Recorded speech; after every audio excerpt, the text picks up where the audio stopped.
காஞ்சிபுரத்துல ஒரு மருந்து செய்யறாங்க. அந்த மருந்து மத்திய பிரதேசத்துக்கு போகுது, சிந்துவாராங்கிற பகுதியில். அந்த மருந்தை குடித்து 23 குழந்தைகள் இறக்குறாங்க. ஸ்டாலின் ஐயா எப்படி கோல் போடுறாரு? மத்திய அரசனுடைய மருந்து கட்டுப்பாட்டு அதிகாரிகள் கொஞ்சம் அப்படி இருந்திருக்கணும் அப்படின்னு சொல்லிவிட்டு அடுத்த நாள் தமிழக அரசிலே பணிபுரியக்கூடிய 2 மருந்து கட்டுப்பாட்டு அதிகாரிகளை சஸ்பெண்ட் பண்றார். அப்ப இதுல என்ன விசேஷம்?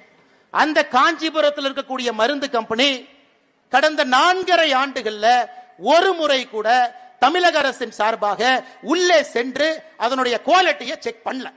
4.5 ஆண்டாக ஒருத்தர் உள்ள போல. என்னாச்சு?